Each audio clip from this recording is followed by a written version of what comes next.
Rapat sedang direkam. Lo lagi di mana ini? Lagi di kedai, Kak.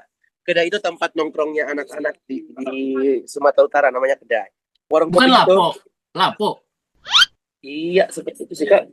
Kok minum tua kini? Enggak kalah. Astaga, anak baik-baik saya ini, Kak. Anggota Loh. UPI. Oh, Ini pengelola ibadah. jadi maksudmu orang-orang Batak yang situ minum tua bukan baik-baik. Enggak. Mereka tuh jarang minum tua, Kak. Mereka lebih banyak minum kopi karena di sini dingin sekali. Saya baru pertama langsung cari gara-gara pertanyaanku di. Kenapa Kakak bertanya ke arah itu, Kak? Itu agak sensitif untuk kita bahas. Kan saya tahu aku lapo tempat orang minum tua gitu.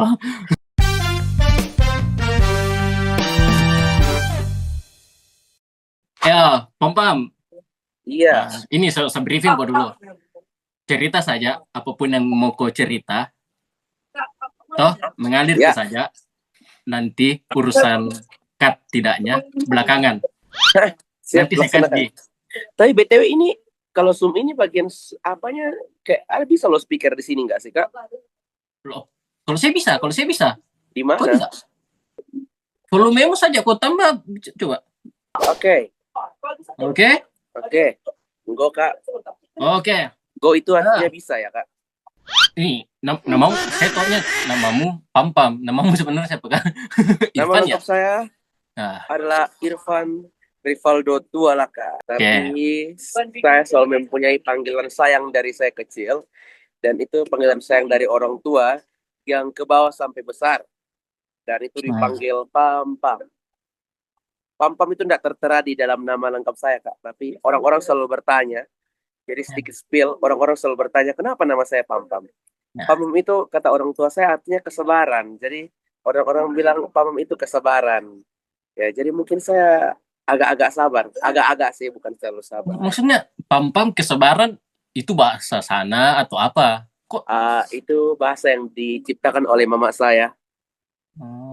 Oke. Ya, kampung di mana Pam dan pelayanan di mana sekarang? Jadi saya asalnya dari Kota Kupang, Nusa Tenggara Timur. Pas Kota Kupangnya ya? Pas Kota Kupangnya. Oke. Tepatnya di belakang BPJS Kesehatan. Waduh. Oke, nanti saya googling baru saya tampilkan.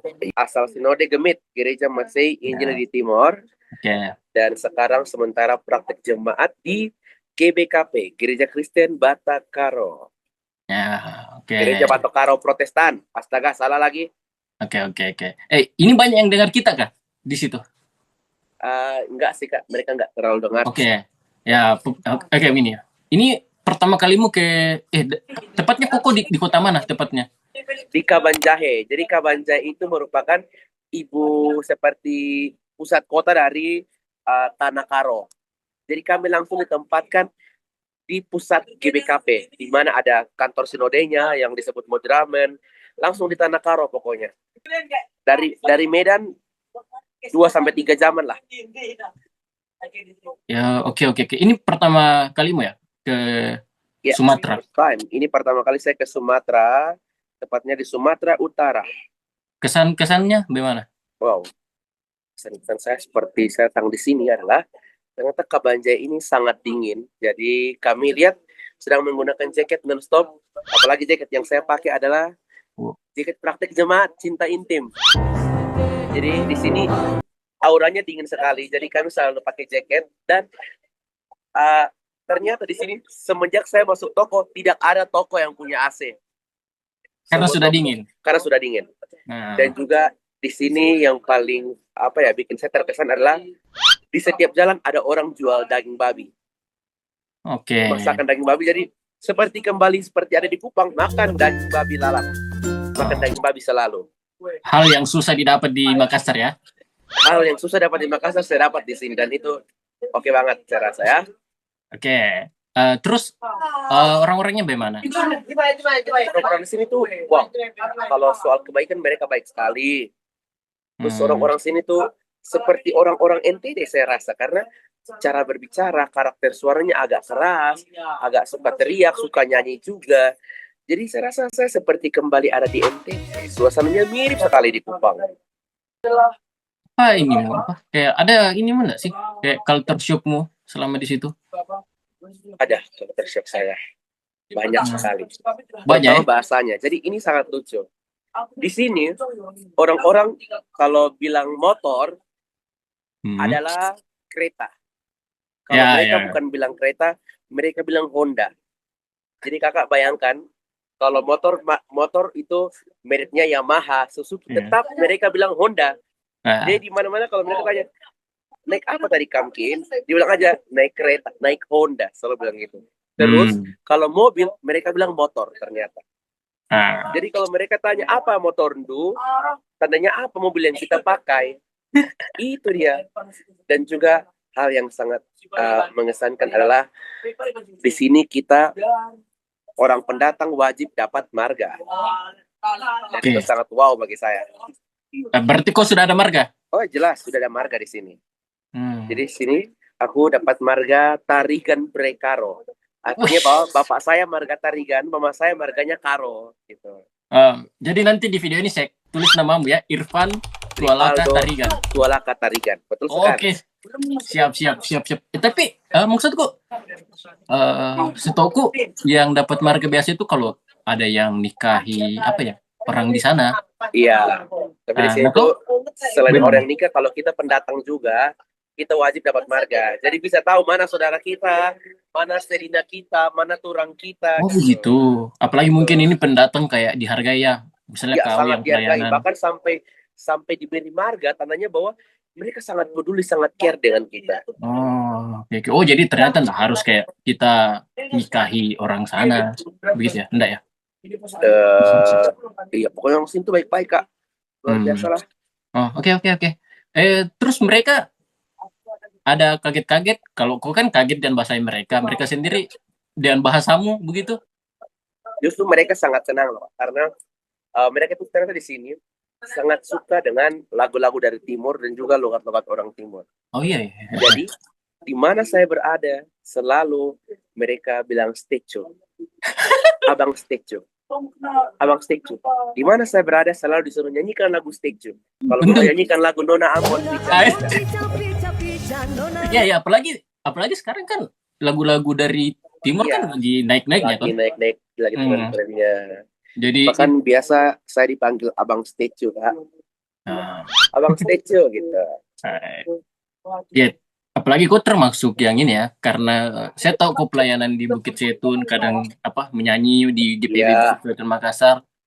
Berarti skill menyanyimu di situ aja terpakai. Kok aktif ya pelayanan kayak di bidang itu di sana?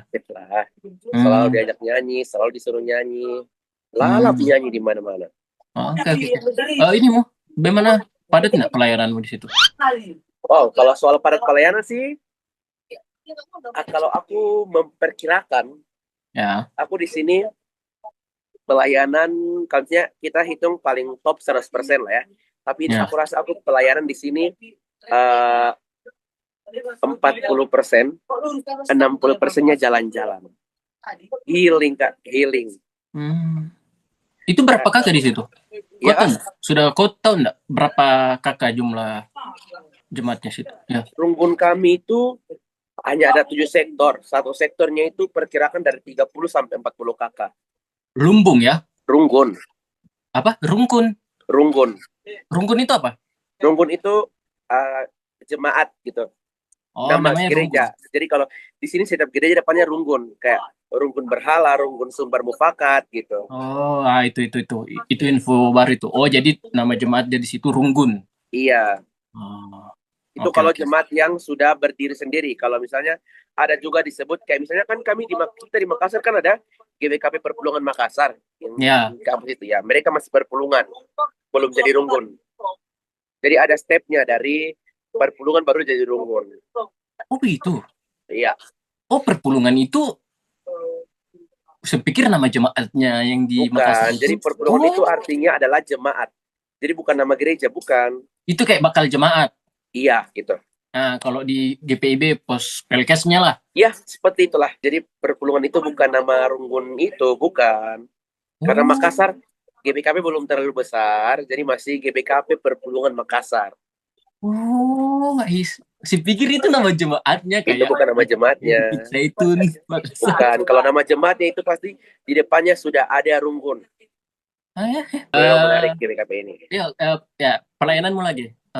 Mungkin misalnya kau kira-kirakan dalam seminggu itu hari-hari apa saja kau ambil misalnya pelayanan? Kalau mau dibilang pelayanan, Kak, Iya.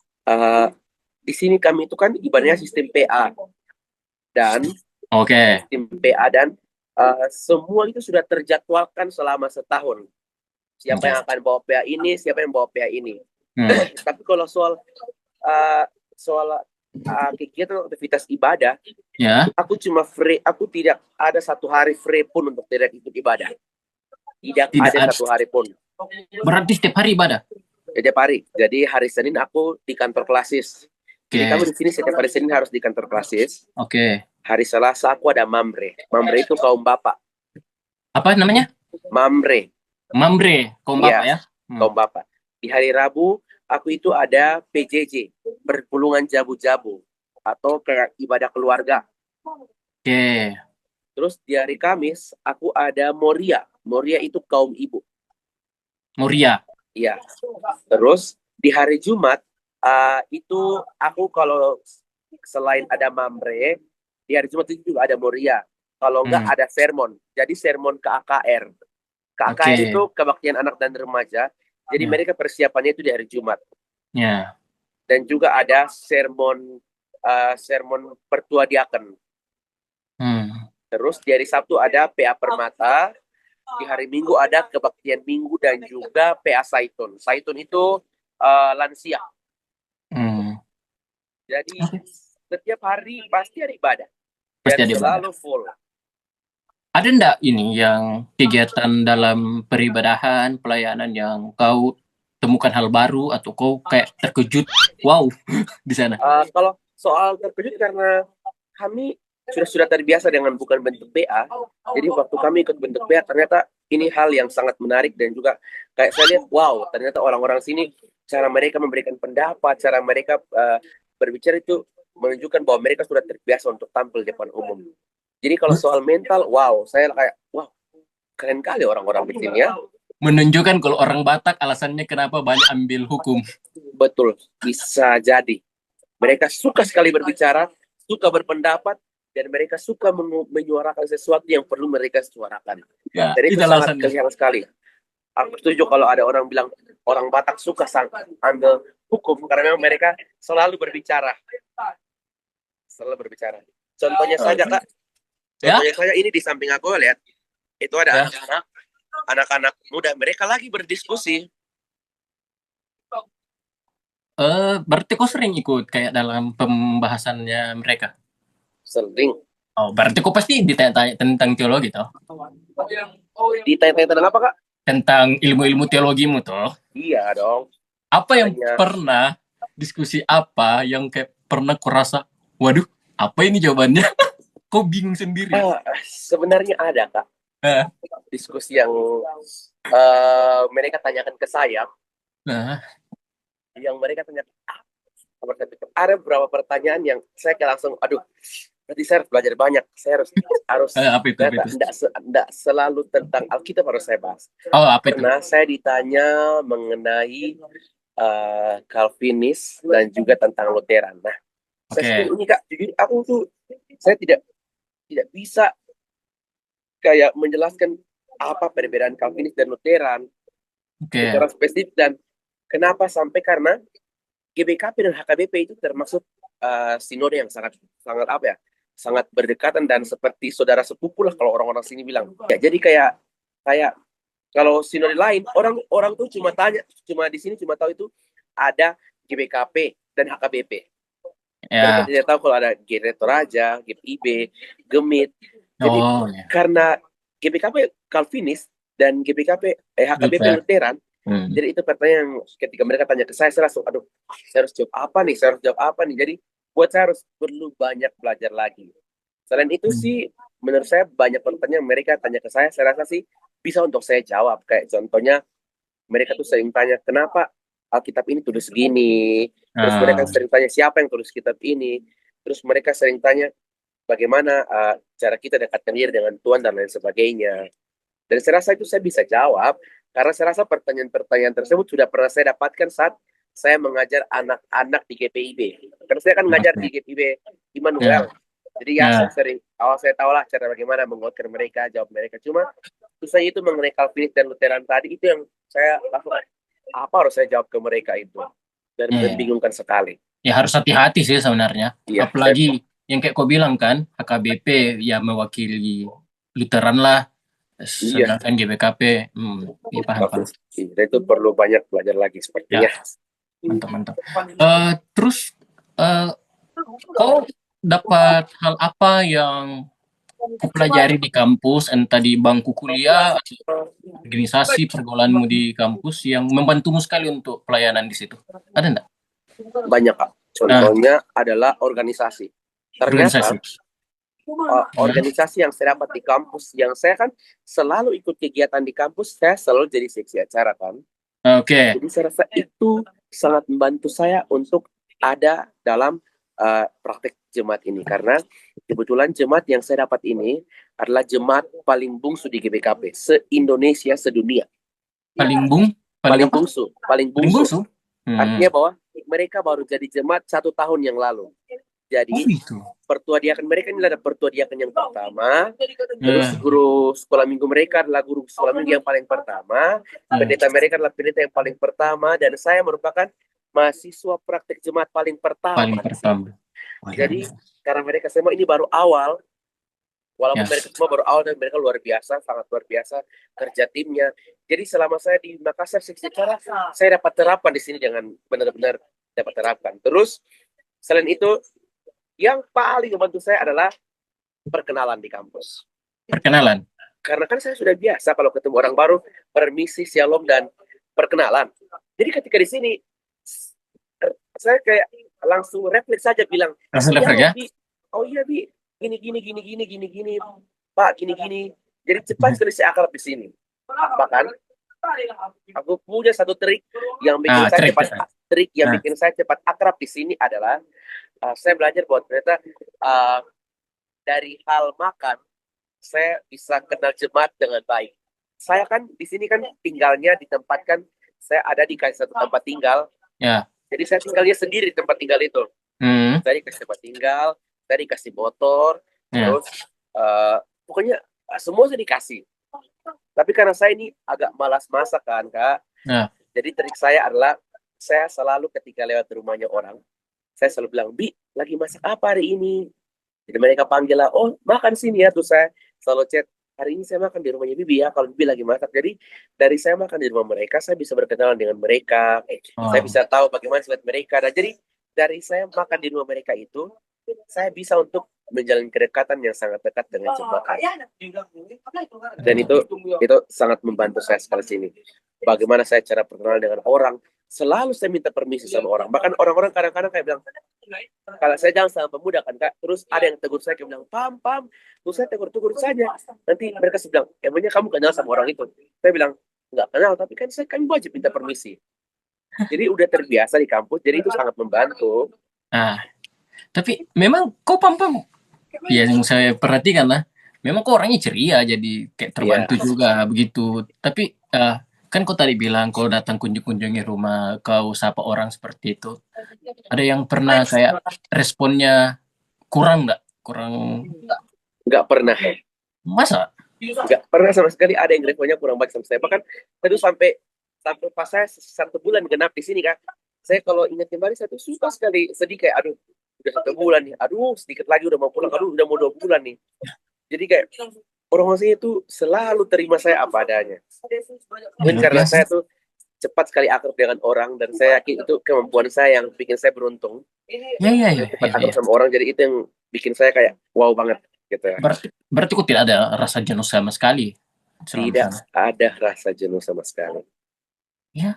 Ya untuk merasa bahwa kan ini baru tanggal berapa nih, tapi kok sudah mau itu tandanya kok nyaman di situ sebenarnya. Iya, ternyata saya rasa bahwa kalau saya makin nyaman, saya makin lupa ini sudah tanggal berapa. Ya. Dan saya tiba-tiba sudah 1 bulan lebih saya di sini, sudah mau 2 bulan nih. Bagaimana kalau saya pulang? Dan orang-orang sini selalu tanya, kamu dikit lagi sudah mau pulang ya, ya nanti kamu kapan lagi ke sini, kapan lagi ke sini. Jadi saya selalu bilang, ya semoga saya punya ada kesempatan untuk balik lagi ke sini gitu. Ya, dan mungkin ada temanmu di belahan jemaat sana yang mungkin sekarang sudah mau pulang dia. Ya, dan bahkan Kak, mereka Ya. teman-teman saya ada yang sudah cek tiket loh Kak. Tadi Ah, bicara grup, mereka udah cek tiket kapan mereka pulang. Saya saja kayak nggak mau pulang, tapi kok mereka sudah cek tiket untuk mau pulang gitu. iya, makanya pasti sudah ada. Kau sudah naik mimbar nggak sih? Ya Kak, Kau sudah naik mimbar? belum, belum sama sekali. Belum. Kenapa? Karena alasannya bahwa di sini memang sudah diterapkan selama setahun itu. Jadi minggu pertama pendeta runggun, pendeta jemaat yang bawah. Ya. Minggu kedua sampai minggu keempat itu ada pertukaran pendeta. Hmm. Jadi ya 80% aku tidak akan naik mimbar, 20% aku akan naik mimbar. Hmm. Kemungkinan yang berbeda jauh. Nah, yes. Tapi kalau saya doanya semua kok bisa dapat kesempatan naik mimbar sih. Hmm, Dan saat Cak, saat gimana? saat aku awal-awal kan Kak, saat sebelum tahun perang Jumat, saya selalu menunggu kapan saya naik mimbar. Tapi makin lama makin nyaman dan saya lihat teman-teman saya semua udah pada naik mimbar. Ya. Udah story kan. Jadi Hmm. saya dalam hati kayak, ah, kok sekarang saya tidak memikirkan lagi kapan saya naik mimbar ya. Ternyata makin lama saya rasa bahwa tingkat kenyamanan saya itu bukan hanya sekedar saya naik mimbar, Waduh. tapi bagaimana saya setiap hari selalu saya ke rumah mereka tiap hari dan selalu makan bersama aja bercerita itu sudah bikin saya kayak saya rasa saya berhasil di sini dan saya rasa kalau uh, saya tidak butuh naik mimbar untuk dapat dikatakan sebagai seorang pelayan. Sini Mantap. saya belajar banyak kalau ternyata saya cuma jalan sama mereka saja, saya rasa itu sudah sangat wow sebagai saya seorang pendatang dan dia. Saya selalu diajak jalan-jalan ke sini, ke sana, ke Danau Toba, naik bahkan saya naik gunung Kak, Ah, naik gunung dan naik gunung udah banyak sekali kegiatan yang saya lakukan yang sama-sama dengan mereka dan itu buat saya kayak ternyata tidak perlu saya harus naik mimbar, terus saya rasa saya puas di sini untuk pelayanan. Tapi ternyata dengan saya sama-sama dengan mereka, saya kadang-kadang kan tidur di rumah mereka. Dan itu yang bikin saya kayak wow banget. Ternyata tidak perlu untuk saya harus naik mimbar. nah, berarti kau karena kadang biasa ada orang yang bilang kadang kita PJ itu ya harus naik mimbar untuk menunjukkan Iya. keberhasilan kita. Tapi kau lihat sisi lainnya, oh ternyata enggak. Ternyata enggak. Saya sama sekali tidak. Dulu pas awal 1 minggu pertama saya rasa saya selalu bertanya-tanya kapan saya naik Nah, mimbar ya. Tapi semenjak itu saya rasa saya tidak tidak perlu untuk naik mimbar. Saya kira saya sudah sangat bahagia di sini. Oke, mantap. Eh, Kau yang selalu datang ke rumahnya orang, pasti cerita-cerita dan orang, ada enggak eh, ceritanya yang keluarga yang kau datang yang paling berkesan yang kau pernah dengar? Untuk keluarga yang Ya, apa ya, yang paling ya paling. berkesan Ya. ada sih Kak. Apa itu? Jadi ini saya nggak perlu sebut namanya. Dan ini sangat membuat saya berkesan dan kayak wow luar biasa sekali. Nah, kenapa itu? Jadi ada satu keluarga. Uh, Sekarang mereka cuma 3 orang, Hmm. bapak sama 2 anak laki-lakinya. Hmm. Terus anak laki-laki yang pertama udah ngerantau dan Oke. si ibu ini sudah meninggal ternyata. Jadi Oke. banyak sekali cerita yang kadang-kadang kalau saya lihat saya bisa nangis karena bagaimana kedekatan antara si anak laki-laki dan bapaknya itu tuh sangat sekali dekat walau ibu mereka tidak ada. Jadi bapak ini menjadi ibu sekalian menjadi ayah untuk anak-anaknya. Oke. Jadi itu bagi saya wow banget. Sangat terus-terus berkesan bagi saya. Dan Pengalamannya ya. ya luar biasa sekali. Ini ada yang bertanya di kau di IG. Ada yang bertanya. Apa Kak? Isti, Apalagi isi tanya itu? sudah dapat jodoh orang GBKP kakak? Wow. Atau masih dengan si Ade? Aduh, ini Kiki. agak sedikit kita buka-bukaan ya. Oke. Jadi di sini tuh karena saya marganya Tarigan, jadi ya, Sebenarnya sudah ada ini. ya saya juga takut untuk melangkah lebih jauh lagi ke depannya. Waduh. Ada yang saya rasa dekat kali sama saya. Terus sepertinya kalau untuk pacaran bisa saja saya pacari dia, gampang saja ternyata ya. karena kami sudah sangat dekat, sudah selalu teleponan, selalu chat dan sebagainya. Tapi saya rasa bahwa kami ini tidak boleh terlalu jauh, karena pertama status saya ini adalah mahasiswa CP, mahasiswa Praktek Jemaat, dan saya sudah punya pacar di sana. Dan orang yang saya dekat ini bukan di jemaat saya, di jemaat yang lain. Loh, kok bisa kenal? Bisa lah, Kak, orang saya kan jalan-jalan terus, lalap jalan-jalan. Ke jemaat-jemaat lain juga begitu ya? Iya. Dan itu bahkan dia pernah bilang kalau misalnya abang jangan lagi apa ya, semoga bisa makin lama di sini ya, supaya jangan cepat-cepat jauhan gitu. Tapi berat harus tetap setia sama si adek itu. Si adek yang di Makassar. Mantap. Tapi ya memang betul itu, kayak apa ya, sebenarnya apalagi kalau kita dibilang pelayan begitu, aduh, pasti akan sering itu dijodoh-jodohkan, orang tertarik. Iya. Dan kalau kita bukan satu, bisa jadi banyak. Ya, betul. Dan menurutku juga, walaupun kau tidak ada pacar, ya jangan sampai lengah lah. Karena kadang kalau kita termakan umpan seperti itu, malah jadi cerita yang tidak bagus sih di jemaat. Iya, betul sekali. Ya, jangan sih. Kalau saya juga saranku, mau kau ada pacar atau tidak, jangan dulu selama pelayanan. Selesai, Pi. Kalau selesai pelayanan, ya bolehlah. Kalau memang jangan, Kak, udah punya ini. Ya. Sudah punya. Menurutmu ada enggak hal yang mau kau share tapi saya enggak tanyakan kok? Hal yang pelayananmu di situ. Yang saya bisa bagikan bahwa yang saya rasa saya bisa bagikan mengenai pelayanan sini, sebenarnya mengenai keluarga. Ya. Kenapa keluarga? Aku kan udah lama kan nggak pulang ke NTT untuk jumpa keluarga.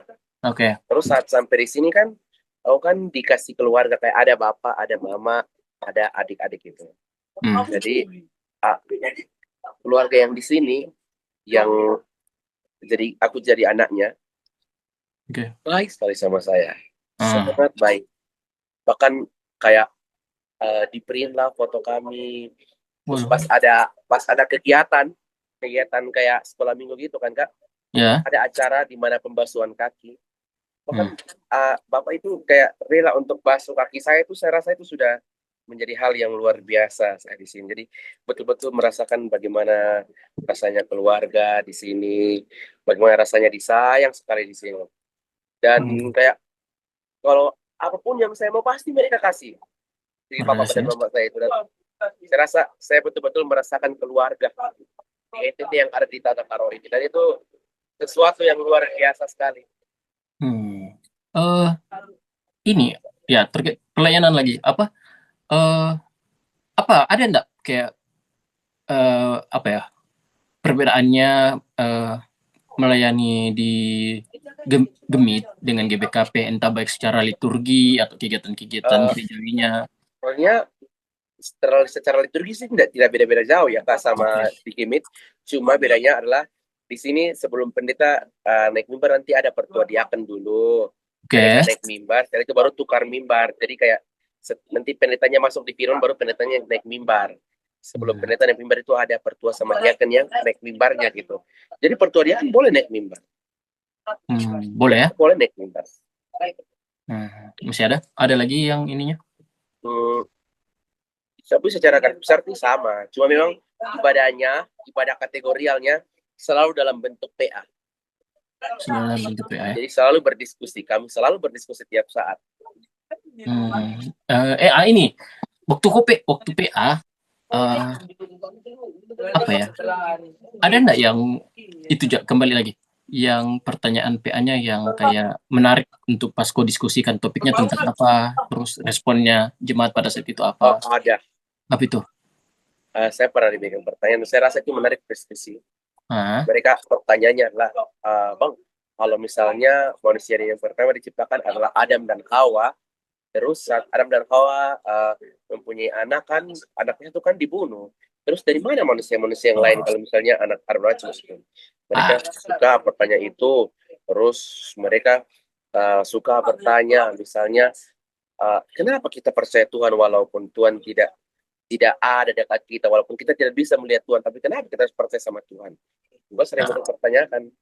Saya selalu mempunyai trik untuk menjawab hal-hal tersebut. Oh gitu. Tapi memang kau tidak memang sebelum-sebelumnya kau enggak ini ada kepikiran kalau jemaat itu sering tanya-tanya hal seperti itu, apalagi yang pertanyaan pertama itu. Iya, sebenarnya saya nggak kepikiran kalau mereka sampai tanya ke situ, Kak. Oh gitu. Tapi karena ini bentuk PA, jadi mereka banyak sekali bertanya. Selalu bertanya. Apa? Praktik mandiri mana? Praktik mandiri GPIB. Oh, dan kau itu kayak enggak pelayanan begitu ini baru pertama kalimu yang keluar. Ya, Kak.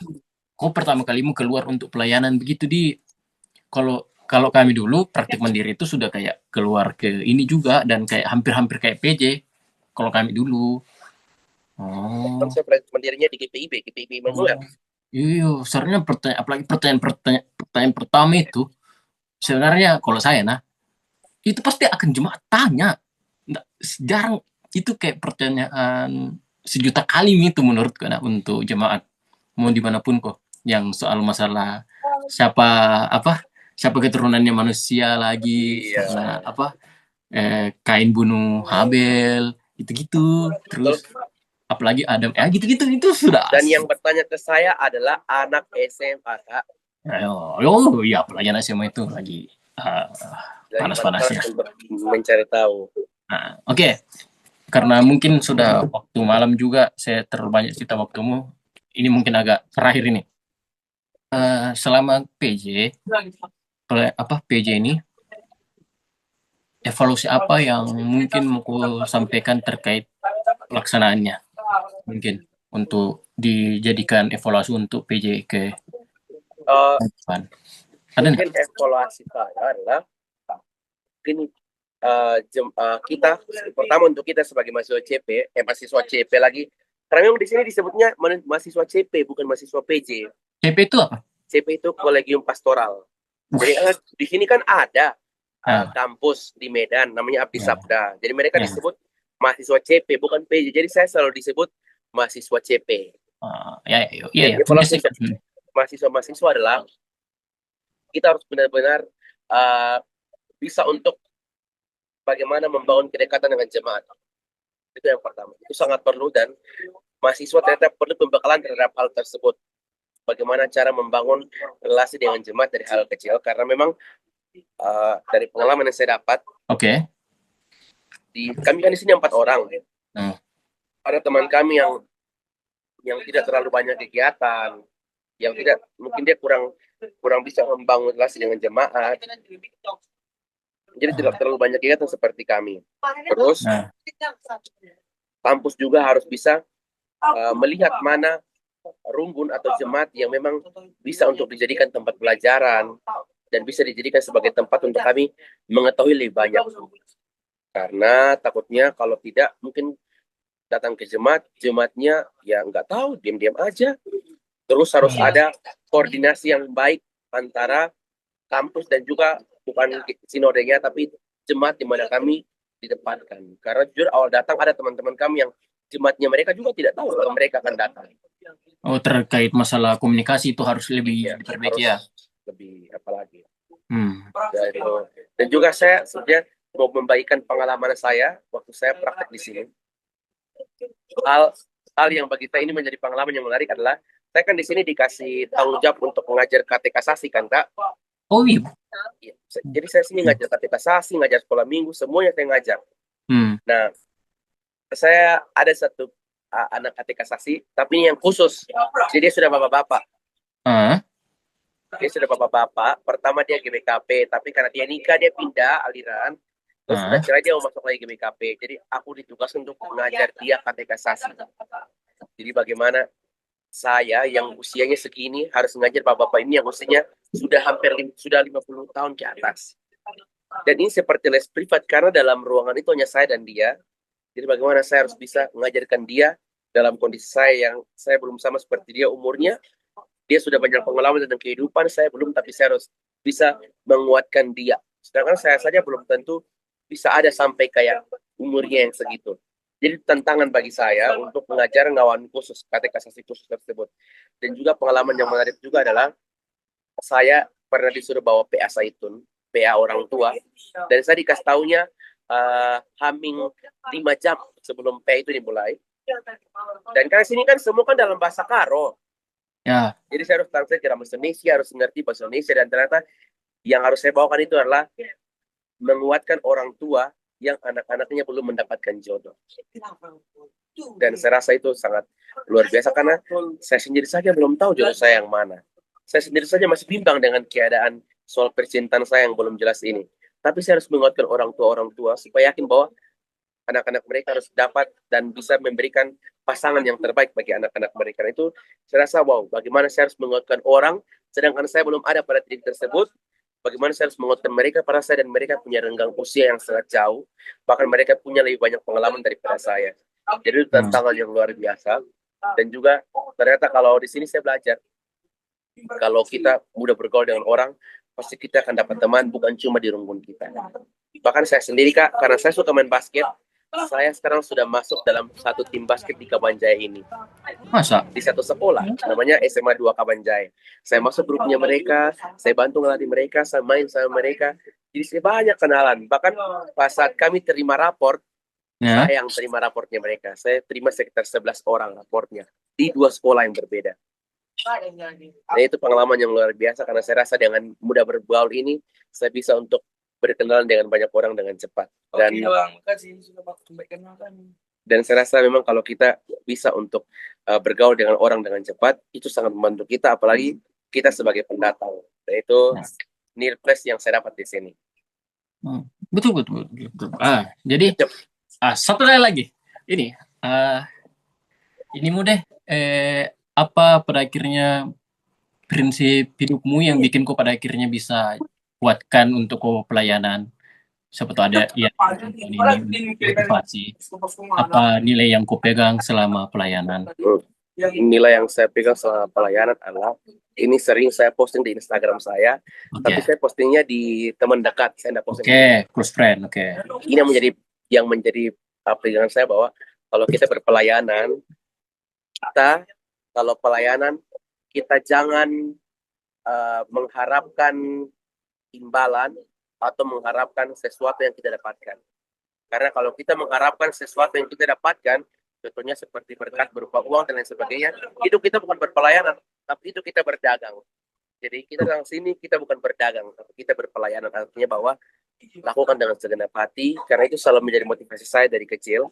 Jadi saya bilang kalau saya pelayanan bukan karena saya berdagang, tapi karena saya punya Tuhan. Jadi jangan pernah mengharapkan apapun dari orang lain ketika saya melakukan pelayanan. Dan itu pegangan saya, dan juga harus murah senyum.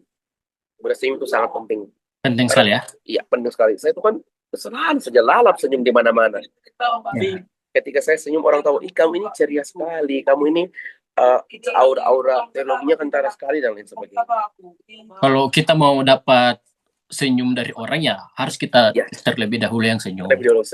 Dan kalau mau saya tambahkan tadi prinsip hidupmu, ya memang pada akhirnya ya pasti uang itu ya kita butuhkan kan untuk hidup. Tapi masalahnya ya kita ini masuk teologi.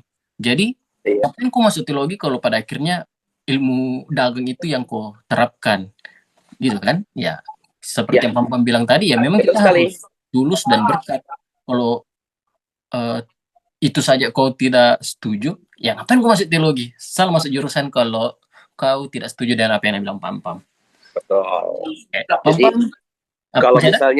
kalau misalnya kita tidak memikirkan itu, pasti kita akan dapat yang lebih dari itu. Dan saya sangat merasakan itu. Setiap kali saya pelayanan, saya tidak pernah pikirkan itu, dan akhirnya saya selalu mendapat yang lebih dari itu. Bahkan fun fact-nya saya bahwa ternyata di sini saya itu digaji di sini. Dan itu wow bagi saya. Walaupun mereka rumpun yang baru, jemaat yang baru, tapi mereka mau untuk menggaji saya rasa itu luar biasa sekali. Digaji ya? Digaji. Kalau saya per bulan. Ya, sebulan. Mau ke spill? 1 bulan. Wah, anjir. Ya enggak. Bagaimana saya enggak kaget? Walaupun saya tidak pernah pikir itu, tapi itu nyata dan saya wow. Itu seperti apa ya? Gaji pokoknya. Belum berkat-berkat yang lain yang tiba-tiba saja apa. Karena saya kalau soal barang banyak saya dapat. Banyak. Bahkan saya mendapatkan satu barang yang bagi saya ini barang yang sangat luar biasa untuk saya simpan. Adalah saya mendapat ini dia. Ini menjadi kebanggaan saya sendiri. Tas. Tas GBKP. Jadi apa tas ini adalah orang-orang yang hanya ikut rapat sinode GBKP. Dan kau dapat ya? Dan saya mendapatkannya dari kantor sinode. Dari kami 4 orang cuma saya yang dapat. Ya. Dan saya pikir orang yang memang layak dapat berkat juga pasti akan dapat berkatnya kalau motivasimu aneh-aneh. Betul sekali. Ya begitu gitu. Iya kan, Pam. Tuhan tahu caranya kerjakan untuk siapa berkat yang pantas dan tidak. Kerja buat Tuhan itu betul. Ya. Jangan pikir yang aneh-aneh intinya. Ya, betul. Walaupun ya terkadang ada titik kelemahannya kita ya, disitulah kita makanya harus selalu sadar untuk harus membumi terus. Betul sekali. Masih ada Pam yang mau kau share? Ya, pesan akhir dari saya mungkin aja ada. Nah, boleh. Closing statement. Closing statement dari saya. Ya. Selaku agak nyombong dikit nih, selaku Ketua Paduan Suara. Asik. Persekutuan Mahasiswa STTN Makassar. Oke. Selaku Ketua Bidang Akademik BEM Badan Eksekutif Mahasiswa. Oke. Sebagai seorang pria yang masih setia walaupun LDR. Itu jelas. Sebagai seorang yang setia walaupun LDR mengalami banyak tantangan. Bahwa ternyata untuk teman-teman ini yang terakhir, untuk teman-teman yang belum naik mimbar, jangan pernah merasa sedih kalau belum dikasih kesempatan naik mimbar. Karena untuk jadi pelayan, kita tidak perlu jadi obor yang terlalu menyala. Cukup jadi lilin saja yang bisa menyala. Saya rasa itu kita sudah bisa jadi pelayan. Tidak perlu harus naik mimbar, cukup datang di meja makan, duduk dan berbicara dengan mereka. Saya rasa itu sudah merupakan satu pelayanan yang sangat luar biasa ke depannya. Jadi yang belum naik mimbar jangan kecewa, semangat terus guys. Oke, mantap. Tetap semangat di era gempuran orang-orang posting naik mimbar. Tetap semangat yang tidak naik mimbar. Hidup. Oke, Pam. Terima kasih Pam untuk di malam sore mengganggu waktumu. Thank you sharingnya. Ya, semoga tetap jadi berkat dan ya pesanku saya untuk kau ya sudah menunjukkan kau nyaman sekali pasti di sana. Ya doaku yang terbaik. Ini masih ada beberapa minggu, semoga kau tetap pertahankan, tidak ada kendala-kendala yang bagaimana sampai pulang, bahkan kau nanti jauh dengan jemaat tetap baik hubunganmu dengan jemaat di situ ya. Oke Pam. Terima kasih, Tuhan Yesus memberkati. Mejojo membata kita kerina, dibatasi masuk-masuk. Bujur. Saya balas apa itu? Artinya adalah Mejojo membata kita kerina itu seperti sapaan orang di Tanah Karo. Dibatasi Saya balasnya apa? Kalau kau bilang begitu. Balasnya aja dibatasi masuk-masuk. Dibatasi masuk-masuk. Dibatasi masuk-masuk. Iya, artinya Tuhan Yesus memberkati. Dibatasi masuk-masuk. Ulang kok. Ya. Dibatasi masuk-masuk. Dibatasi masuk-masuk. Bejua membata kita kerina. Dibatasi masuk-masuk. Dibatasi masuk-masuk. Bujur. Dibatasi masuk-masuk.